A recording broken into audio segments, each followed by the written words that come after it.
Yeah, what it do, baby? What's up, guys? How y'all been? This is just like a response video. Friend of the channel, Shane Rollin.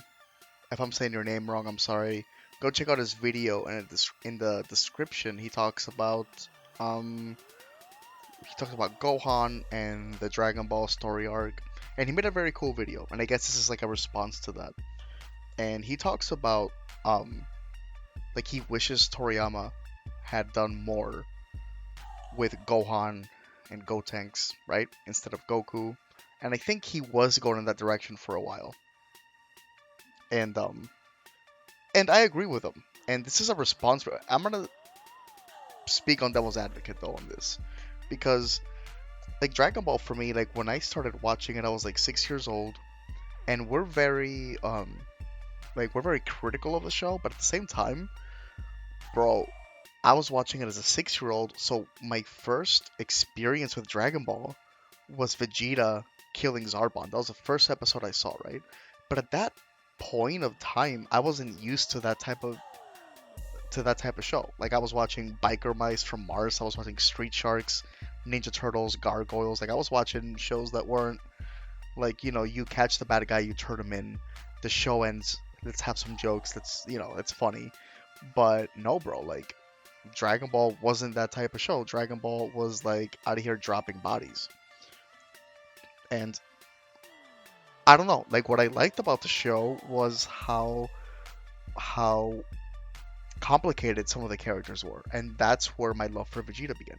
Like I watch Naruto, JoJo, I watch like currently Demon Slayer, Rurouni Kenshin. I understand that some characters out there are better. Like I know like Kakashi, I know that like Itachi, I know that some people love like Dio, Jotaro. Like there's better characters out there, and I get that, right? But Vegeta put me onto this genre, and those new shows that we're watching now, like I'm watching Fire Force, Demon Slayer, My Hero Academia, right?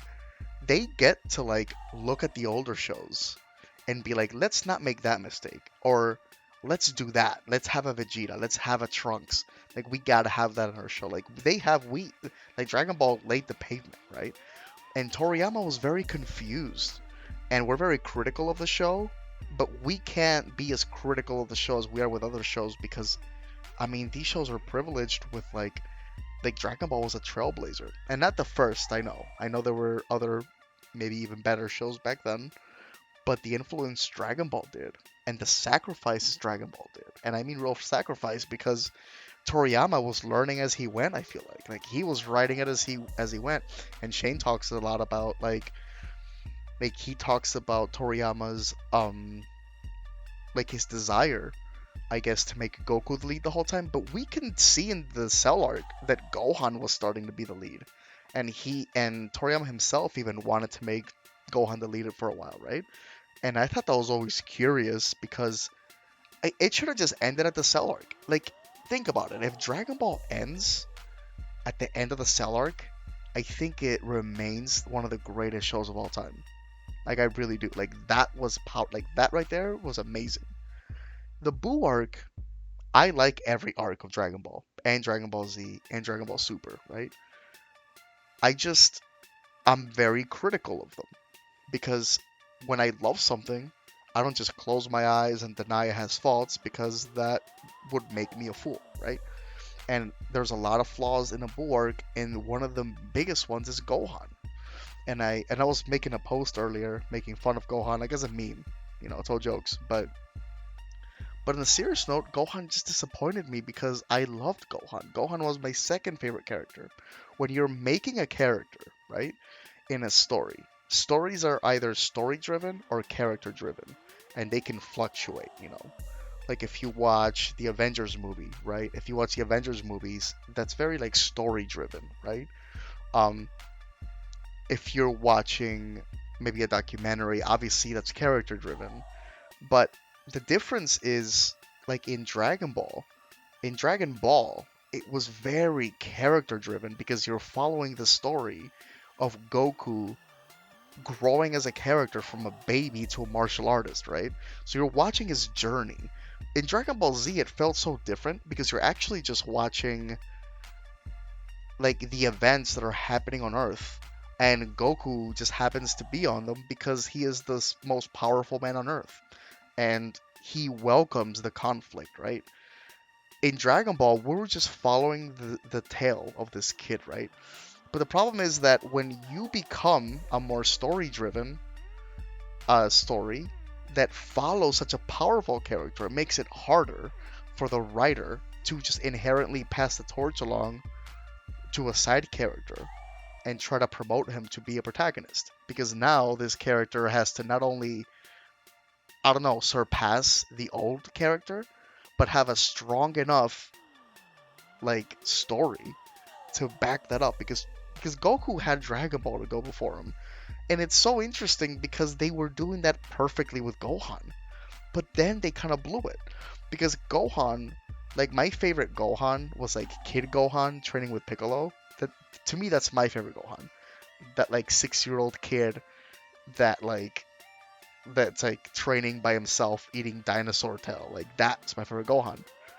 And watching him like ascend all the way to the Cell arc, to me that was beautiful, right? But then in like the Boo arc, I don't know what happened. And to talk about what Shane said, right? I don't think we have to be critical of Gohan. I think we have to be critical of Toriyama, right? Or we have to know the difference between a character's fault and a writer's fault, right? Sometimes when a character fails, it's good or great, right? And sometimes when he fails, it's not his fault, it's the writer's fault. So we have to know the difference between the two. For example, like um when Gohan like dropped the earring, the Potara earring, like how stupid was that? Like I hated that scene. And how stupid was it when he couldn't go to the terminal power because he had a meeting? Like that's so dumb. I think that's on the writer, right? But sometimes when a character fails, it's not always bad. Like one of the greatest moments of failure in Dragon Ball is also one of the best moments, and it's when Gohan essentially let 16 die. What a great moment that was.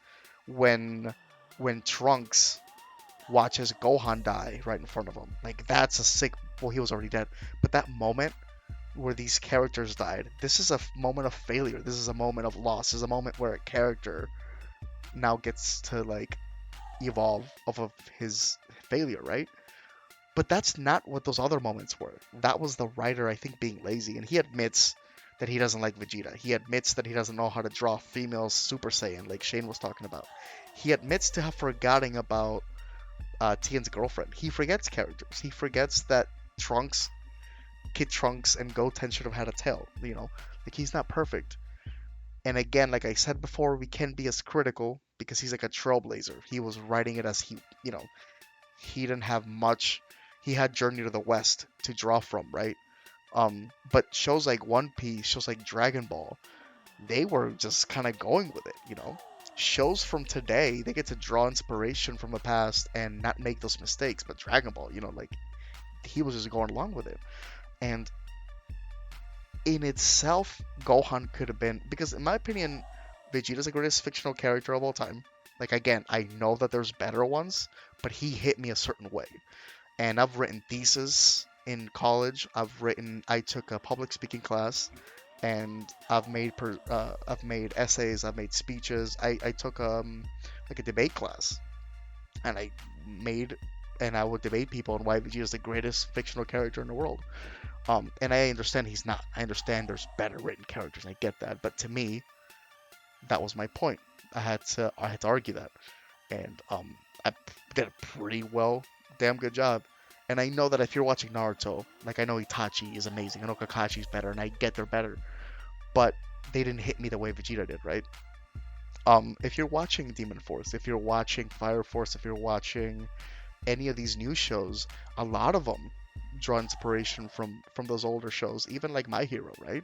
So, and it's funny because even at its like it, because Dragon Ball's like 30 years old or something, but the idea of Goku is incredible. Like I don't want, like Shane talks about how he would like Gohan or Gotenks, and maybe he would like them to like It would maybe have been nice if Toriyama could have written them to be a little better, because Toriyama was so stuck in Goku and Vegeta that it was getting tiresome, right?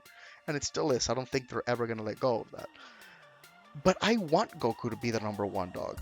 Like, I want him to be the top one. I don't want Vegeta to surpass Goku. And by the way, Vegeta surpassed him all the time. Like, he just surpassed him in the Gods of Destruction arc. He just surpassed him against Moro. And that wasn't a surprise to me. But the reason I disagree with that part of what Shane said is because I agree with him in a way. It's because I like Vegeta more, just like he likes Gohan more.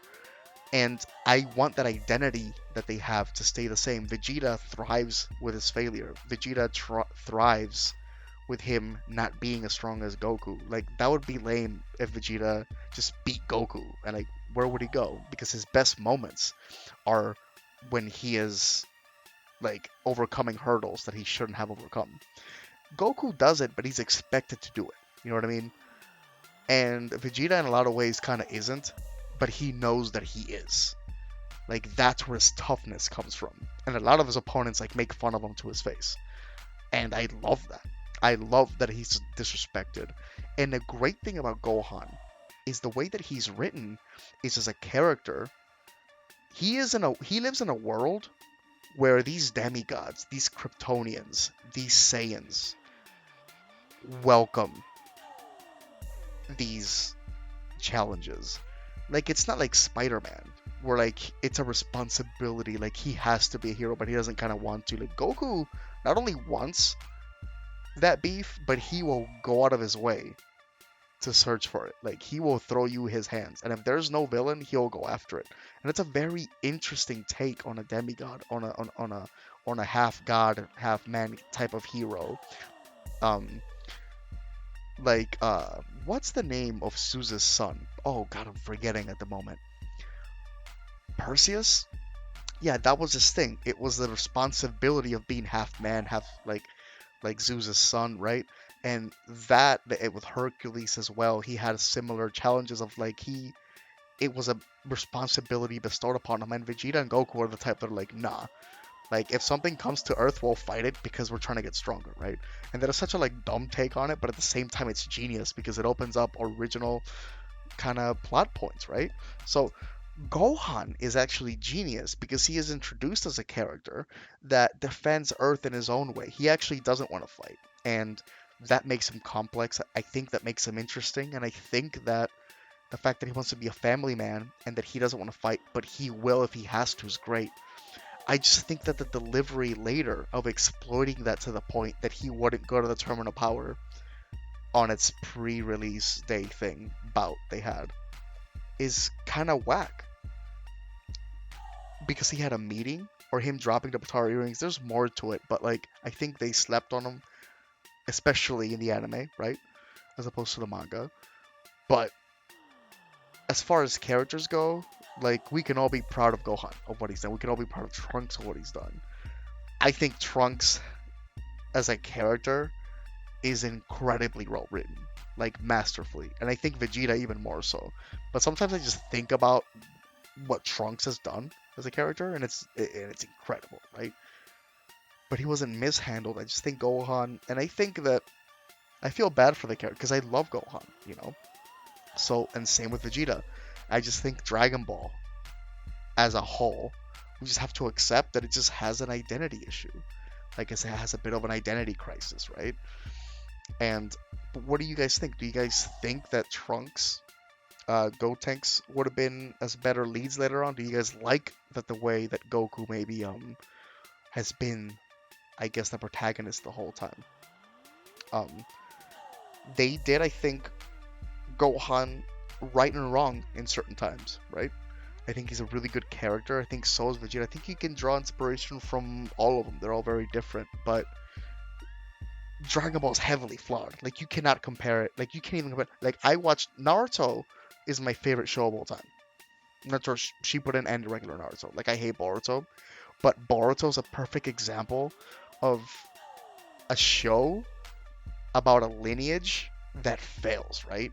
So, like, that could have been Dragon Ball. Like, what if they made like what if they made the show about Gohan and it's like Boruto, like it's just a failure of its predecessor, you know? Like I love again, Naruto's my favorite show of all time, and I love Shippuden as like Shippuden is my favorite as well, but I can't stand Boruto, you know? Maybe that was a bullet dodged.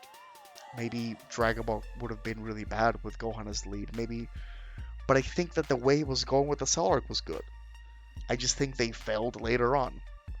Um, I agree and disagree with these things because Dragon Ball is so fickle. Dragon Ball was a trailblazer. It was learning as it went, so it has strengths and weaknesses. I wish Dragon Ball was made today. Could you imagine? Now that we know, what can go wrong in a show, what can go right, how to write a protagonist. But it was ambitious. It did a lot of shit, and again, the plot isn't like anyone that's seen more than 3 animes knows that Dragon Ball is heavily flawed. Like Dragon Ball isn't. Like sometimes people ask like why doesn't Dragon Ball do this? And oh maybe like in the Terminal Power, people went really deep into the Terminal Power. Or people thought that Goku Black was like future Gotenks, and I'm like, dude, they're not gonna go that deep into it. And they kind of did a few times. They were a bit ambitious. They adapted new storytelling into Super, which I loved. Like I love Super, by the way. But I think it's the fun and the euphoria and the memories of Dragon Ball that make Dragon Ball Super great, right? And I think that's the lane they're going to be sticking with, right? I think forever. Um, but yeah, what do you guys think, man? What part of Dragon Ball was your favorite? Uh, what do you think about Shane's take on? Would you have liked Trunks or maybe Gohan to take the mantle of the leads? Do you think that would have worked? Because I remember at the end of GT, it was so sad meeting like Goku Jr. and Vegeta Jr. and it was so hollow. It was like a statue of Goku, so Goku had been dead forever, and I'm like, oh, this feels wrong. This feels, I don't know. Dragon Ball did everything right and did everything wrong all at the same time. It's weird. It's a weird show in a lot of ways. The more you think about it, the crazier it is. But I love Vegeta. Like Vegeta is absolutely one thing that like I've always like he has risen from being an enslaved king in a way, right? To a planet buster, to a murderer, a psychopath, a sociopath, killing his own friends, into someone who begged the one person he hated more. He hates Goku, and he begged him to kill Frieza. Like there were great moments, and one of the best moments Vegeta ever did, by the way, and nobody talks about this one, is when Cell was looking for the androids, and the Z fighters were like, "Bro, this sucks. Like if he finds the androids, we're dead because the androids are stronger than us, and if he finds them and he's gonna find them, we're all gonna die." And Vegeta goes like, he goes like, "Big deal." He's like, he starts making fun of him. He's like, so what? I hope he goes and I hope he finds Cell. I hope Cell finds him and fuses. And they're like, "Bro, are you stupid? You like Android 18 beat you, right? So what do you think is gonna happen if he absorbs both the androids? He's gonna be stronger than all of them and he's gonna beat you." And then he says, "Well, the difference between you and me is that I am a warrior and you're not. And as a warrior, I meet my challenges head on, you know." Like, yeah, what am I gonna do? Am I gonna cower about this Cell shit like you guys are? Or am I just gonna try to work hard and meet it face on, right? And I just like that moment, like I love that attitude. And he went all the way from that to like the redemption of the Buu arc, to becoming a god, to like overpowering Frieza later on, to sacrificing himself in a tournament of power. Like he's been through so much shit, and I love his interaction with people. Like I just love that as a character, you know. And I think he's very unique in his own way. You know what's funny? In the game, Vegeta's redemption was in the Buu arc when he blew himself up, and it's funny that Vegeta's redemption in the game is also as the Green Leader. So I think that's appropriate. That's pretty cool. So what do you guys think, man? Go watch this video. Go give it a like. Go subscribe. And just show me your opinions, man. What do you guys think about? Do you guys think I'm crazy? Do you guys think Vegeta sucks? Do you guys like another character? How would you have dealt with the Dragon Ball story? which is very crazy, very interesting subject. Would you have liked it to stop at the Cell arc? Because I kind of love the Boo arc, but it has hella flaws, you know. I think GT is the only thing, and I actually kind of like a few things in GT, but it's just such a poor series. But it's kind of forgettable. I'll see you guys next time. Thank you for watching, liking, and subscribing.